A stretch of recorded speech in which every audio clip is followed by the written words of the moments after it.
Class 9 physics gas paper. सबसे पहले आपने फ़िज़िक्स की डेफिनेशन उसकी ब्रांचेस करनी है।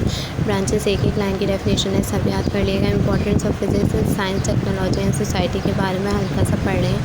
इसके अलावा ये सवाल इंपॉर्टेंट है। फिज़िकल क्वांटिटीज़ को 2 कैटेगरीज़ में डिवाइड किया है, फंडामेंटल एंड ड्राइव। तो फंडामेंटल क्वांटिटी को डिफ़ाइन करके उस कुछ फंडामेंटल क्वांटिटी के नाम, उनके यूनिट और उनके सैम्बल, इसी तरह ड्राइव क्वांटिटी के ये सवाल आ सकता है आपके पेपर में। दूसरा, आपने ये वर्नियर कैलिपर के बारे में थोड़ा सा पढ़ना है। एमसीक्यूज़ में इससे रिलेटेड कुछ पूछा जाए तो आपको बताओ। माइक्रोमीटर, स्क्रू जैक के बारे में अभी आप थोड़ा सा पढ़ लें।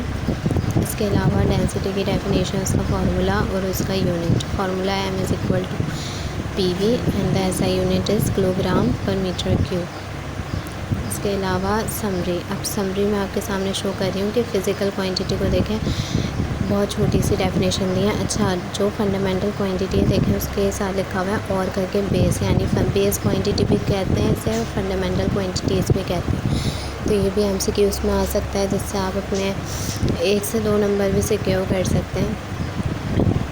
द मोस्ट एक्यूरेट और रिलायबल नंबर, ये भी एमसीक्यूज़ में आ सकता है, is known as significant figure. इसके अलावा अब ये दूसरा चैप्टर है जिसमें से आपने काइनेमेटिक्स की सबसे पहले डेफिनेशन, रेस्ट की डेफिनेशन, मोशन की डेफिनेशन, टाइप्स ऑफ मोशन के नाम याद रखने हैं, 3 तरह के हैं। और पहली जो टाइप है ट्रांसलेटरी मोशन, इसकी अपनी भी टाइप्स हैं, linear motion, circular motion, random motion. तो छोटी छोटी सी डेफिनेशन समरी में से आपको मिल जाएंगी, तीनों की याद कर लेंगे।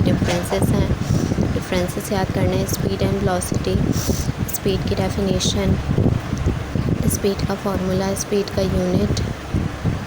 इसके अलावा वेलोसिटी की डेफिनेशन, यूनिफॉर्म स्पीड की डेफिनेशन, वेलोसिटी की डेफिनेशन, वेलोसिटी का formula and its unit. Acceleration की डेफिनेशन, इसका फार्मूला और इसका यूनिट याद रखते हैं। यूनिफॉर्म एक्सेलरेशन की डेफिनेशन पढ़ लें एक बार।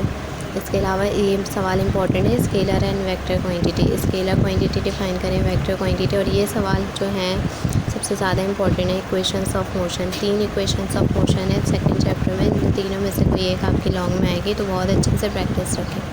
इसके अलावा इस चैप्टर की समरी को भी एक नज़र पढ़ लें, ताकि एमसीक्यूज़ में जब आपसे कुछ पूछा जाए तो आप करेक्ट ऑप्शन ही टिक करें। इसके अलावा यूनिट नंबर 3 है डायनामिक्स, जिसमें से आपने फोर्स की डेफिनेशन कर ली, मोमेंटम की definition, law of conservation of momentum, important सवाल है ये।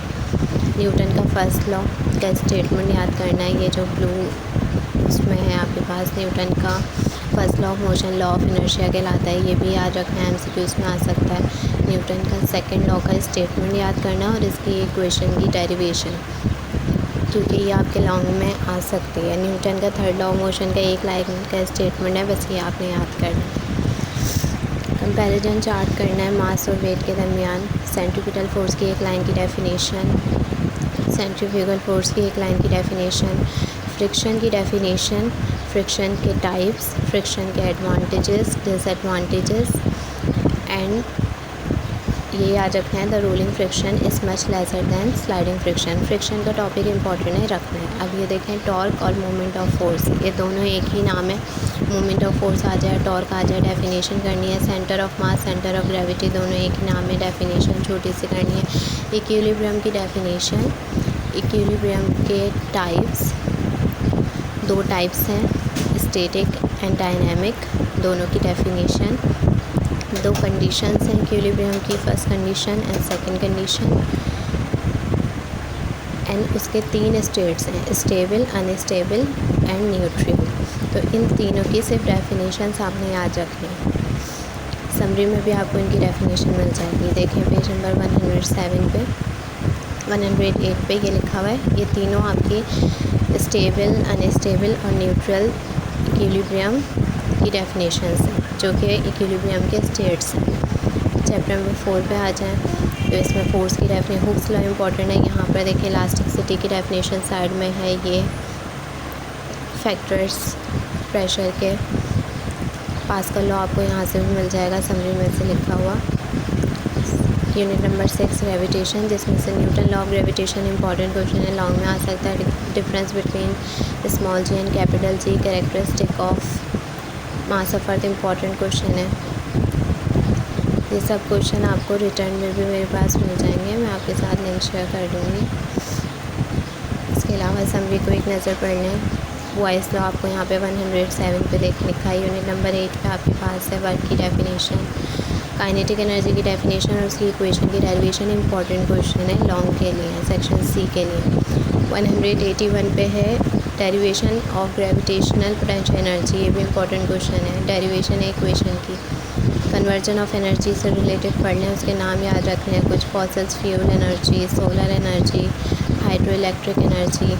इसके अलावा वाइंड एनर्जी को डिफाइन में भी याद करें, उसकी एप्लीकेशंस डेली लाइफ में भी। Renewable energy sources, non renewable energy sources के बारे में एक लाइन की डेफिनेशन, और ये उसकी एग्जांपल है पेज नंबर 189 पे। हीट एंड टेम्परेचर का डिफरेंस है आपके पास। स्पेसिफिक हीट कैपेसिटी की डेफिनेशन ये रही सामने आपके स्क्रीन पे। इसका फार्मूला, इफ़ेक्ट्स, उसके इफ़ेक्ट्स 2 या 3 याद कर लें। Heat of fusion, evaporation and boiling point difference, thermal expansion. Thermal expansion की ये इक्वेशन है आपके सामने, ये पूरी डेरिवेशन इंपॉर्टेंट है, ये आपके पास लॉन्ग क्वेश्चंस में आ सकती है। वॉल्यूमेट्रिक एक्सपेंशन की डेफिनेशन और ये इक्वेशन जो लिखी हुई है ये भी आपकी लॉन्ग क्वेश्चन में आ सकती है। इसके अलावा इस चैप्टर की भी जब आप समरी खोलें तो उसको एक नज़र रीड करें। तमाम पॉइंट्स जैसे लिखा हुआ है temperature on Celsius scale is convert into kelvin by using, इस फार्मूले को यूज़ करके कर सकते हैं।